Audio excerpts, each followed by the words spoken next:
Hi friends, you are welcome to your English guide. दोस्तों, आज हम कुछ बहुत ही इंपॉर्टेंट मॉडल वर्ब्स के स्ट्रक्चर्स सीखेंगे जो इस प्रकार हैं। वर्ब स्ट्रक्चर्स हैं have to plus V1, has to plus V1 और हैड टू प्लस V1। ये मॉडल वर्ब्स इसलिए बहुत इंपॉर्टेंट हैं क्योंकि इनका इस्तेमाल करने की ज़रूरत अक्सर होती है, लेकिन ये देखा गया है कि कॉन्सेप्ट क्लियर नहीं होने की वजह से लोग बहुत ज़्यादा कंफ्यूज्ड होते हैं और इस कंफ्यूजन की वजह से लोग इन मॉडल वर्ब्स का सही तरीके से इस्तेमाल नहीं कर पाते और अंग्रेजी बोलने और लिखने के मामले में उनका कॉन्फिडेंस हमेशा ही डगमगाया होता है। तो आइए आज इसी कंफ्यूजन को दूर करते हैं।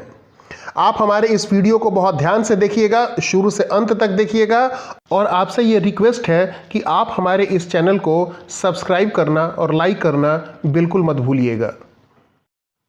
अब जो लोग अंग्रेजी लिखने और बोलने को लेकर बहुत ज़्यादा उत्साहित होते हैं, अगर उनको ये बोलना हो कि मुझे बाज़ार जाना है या फिर मुझे बाज़ार जाना पड़ता है, तो वे लोग इन सेंटेंसेस को कैसे लिखेंगे या बोलेंगे। देखिए, जहाँ तक मुझे बाज़ार जाना है का सवाल है, तो इसका मतलब है कि मुझे अभी या अभी के बाद फ्यूचर में किसी समय बाज़ार जाने की ज़रूरत है। जबकि अगर ये कहा जाए कि मुझे बाज़ार जाना पड़ता है, तो ये रोज़मर्रा की ड्यूटी जैसा है, यानी काम एक फ्रीक्वेंसी के साथ होता है, यानी अक्सर बाज़ार जाने की ज़रूरत पड़ती है।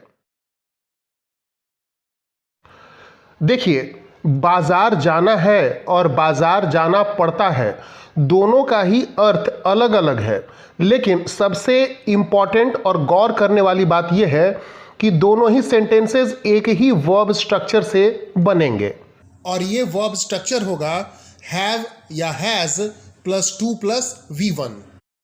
तो फिर सवाल उठता है कि इन दोनों सेंटेंसेस के बीच के फर्क को हम कैसे पहचानेंगे। तो इस बात को हमेशा अपने ध्यान में रखिएगा कि इस तरह के सेंटेंसेस के बीच के अंतर को बताने वाला जो हिस्सा होता है वो इन सेंटेंसेस के अंत में इस्तेमाल होने वाला एडवर्ब ऑफ टाइम है। इन सेंटेंसेस के अंत में इस्तेमाल होने वाला एडवर्ब ऑफ टाइम है। तो इसी एडवर्ब ऑफ टाइम को थोड़ा हम और विस्तार से समझने की कोशिश करते हैं। दोस्तों, अगर किसी के अभी या अभी के बाद कभी बाजार जाने की बात हो या कोई काम करने की बात हो, तो ऐसे सेंटेंसेस में हम वर्ब स्ट्रक्चर इस तरह से इस्तेमाल करेंगे। जैसे अभी बाजार जाना है तो हैव या हैज, इसके बाद टू, फिर गो टू मार्केट नाउ। तो यहां पर now is adverb of time. फिर इसके बाद अगला है सोमवार को बाजार जाना है, तो हैव या हैज, इसके बाद to go to market on Monday. यहां Monday is adverb of time है। अब किसी को यह कहना है कि उसे कल यानी आने वाला कल में बाजार जाना है, तो फिर इसको हम ऐसे बनाएंगे हैव या has to go to market tomorrow. तो यहां पर tomorrow is adverb of time. इन सारे सेंटेंसेस में जो भी एडवर्ब ऑफ टाइम इस्तेमाल हुआ है उनका संबंध अभी या अभी के बाद आने वाले समय से है, यानी करना है के अर्थ में इस्तेमाल हुआ है, न कि करना पड़ता है यानी रोजमर्रा की ड्यूटी से इसका संबंध नहीं है।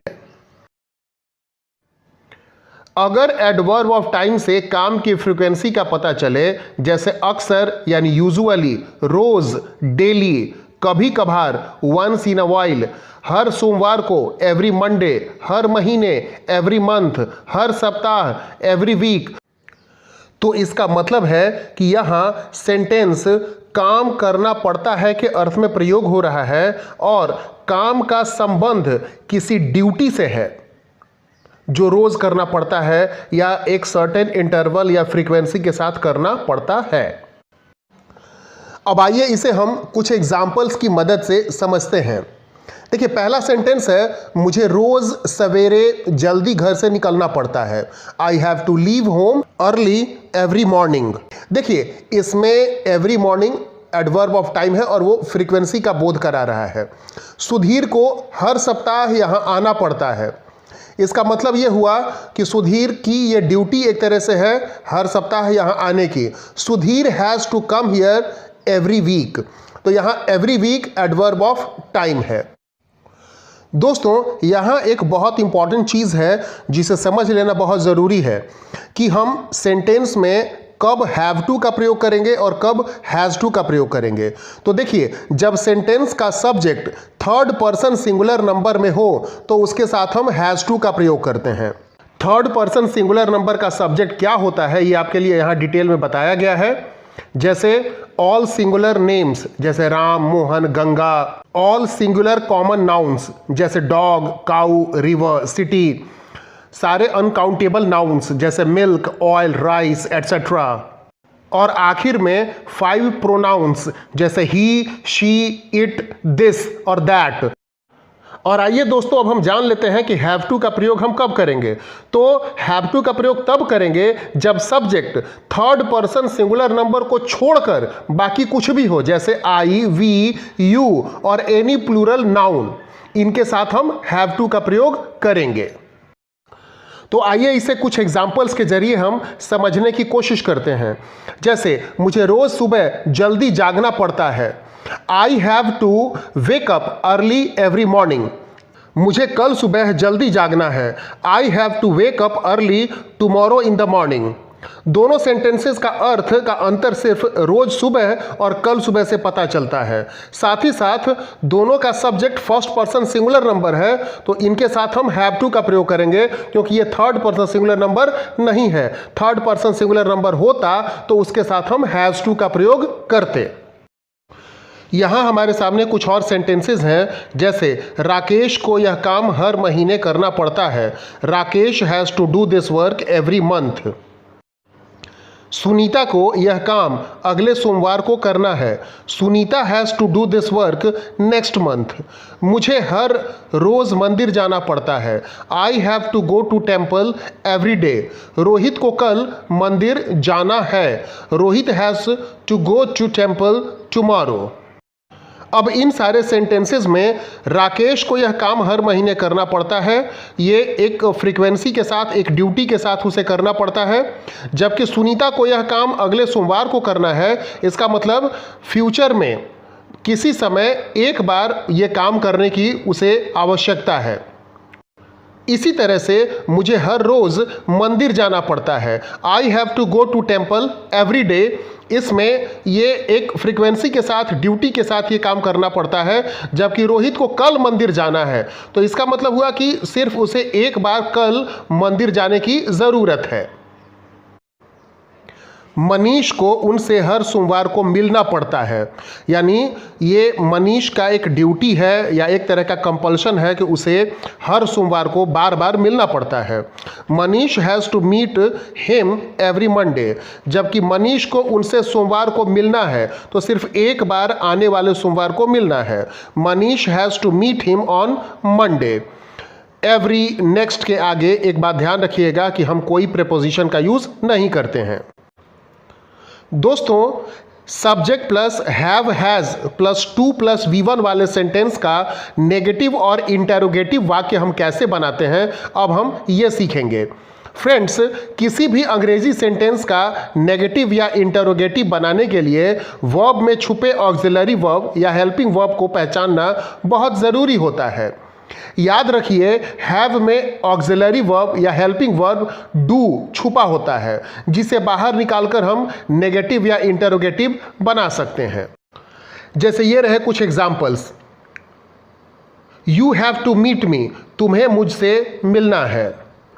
When do you have to meet me, तुम्हें मुझसे कब मिलना है। यानी हैव के अंदर से हम डू बाहर निकालेंगे और तब हम इसका इंटेरोगेटिव बनाएंगे। उसी तरह से do you have to meet me, क्या तुम्हें मुझसे मिलना है। और एक और नेगेटिव सेंटेंस बनेगा इससे, you don't have to meet me, तुम्हें मुझसे नहीं मिलना है। अगर सेंटेंस का वर्ब हैज़ टू हो तो इसमें हैज़ में ऑक्सिलरी वर्ब डज छुपा हुआ है और इसी डज को बाहर निकालकर हम इंटेरोगेटिव और नेगेटिव सेंटेंस बना सकते हैं। जैसे Rohit has to read this book. Does Rohit have to read this book. When does Rohit have to read this book. Rohit does not have to read this book. ध्यान रखिएगा कि हैज़ में से जब आप डज निकाल लेंगे तो फिर हैज़ की जगह पर हैव बचेगा। दोस्तों, हैज़ टू और हैव टू का past form had to plus V1 होता है। इस वर्ब स्ट्रक्चर का प्रयोग करना था या करना पड़ता था के अर्थ में किया जाता है। जैसे उसे कल मुझसे मिलना था, he had to meet me yesterday. मुझे वहां हर साल जाना पड़ता था, I had to go there every year. Rakesh को पैदल गांव जाना पड़ता था, Rakesh had to go to village on foot. दोस्तों, आइए अब हम जानते हैं कि हैड टू प्लस V1 का नेगेटिव या इंटेरोगेटिव फॉर्म हम कैसे बनाएंगे। तो ध्यान रखिएगा, हैड टू में ऑक्सिलरी वर्ब डिड छुपा होता है और इसी डिड को बाहर निकालकर हम सेंटेंस को नेगेटिव या इंटेरोगेटिव बनाएंगे। हैड में से जब डिड आप निकाल लेंगे तो वहां पर फिर हैड की जगह हैव ही बचेगा। जैसे यहां एक अफर्मेटिव सेंटेंस है, Rakesh had to read this book, तो इसका नेगेटिव बनेगा Rakesh did not have to read this book. इसका इंटेरोगेटिव बनेगा did Rakesh have to read this book. और इसका एक और इंटेरोगेटिव सेंटेंस बनेगा when did Rakesh have to read this book.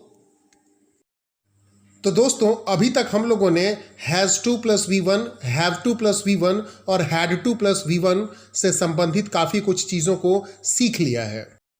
तो आइए संक्षेप में हम इनका एक्टिव और पैसिव फॉर्म भी देख लेते हैं। देखिए, एक्टिव फॉर्म होगा सब्जेक्ट प्लस हैज़ या have plus to plus V1 plus object. तो इसका पैसिव होगा सब्जेक्ट प्लस हैव या has plus to be plus V3 plus by plus object. यानी देखिए कि पैसिव बनाने में जो वर्ब के स्ट्रक्चर में चेंज आता है वो है टू के बाद हम बी लिखते हैं और वर्ब का थर्ड फॉर्म लिखते हैं। साथ ही साथ इसके अलावा बाई आता है और उसके बाद ऑब्जेक्ट आता है। अगर इसके पास्ट फॉर्म के एक्टिव और पैसिव की बात करें तो पास्ट फॉर्म का एक्टिव होगा subject plus had to plus V1 plus object और इसका पैसिव होगा subject plus had to be plus V3 plus by plus object. एक बात का और ध्यान रखिएगा कि एक्टिव से पैसिव बनाने में एक्टिव का सब्जेक्ट पैसिव में ऑब्जेक्ट और एक्टिव का ऑब्जेक्ट पैसिव में सब्जेक्ट का स्थान ग्रहण करता है। तो दोस्तों, आज के इस वीडियो में हमने हैज़ टू, हैव टू और हैड टू के अलग अलग फॉर्म्स को काफ़ी डिटेल में पढ़ा। इनका एक्टिव, पैसिव, इंटेरोगेटिव और निगेटिव, ये सब कुछ हमने जाना। तो ऐसे ही वीडियो के लिए आप हमारे साथ जुड़े रहें और हमारे चैनल को लाइक और सब्सक्राइब करना बिल्कुल ही ना भूलें। आपका बहुत बहुत धन्यवाद।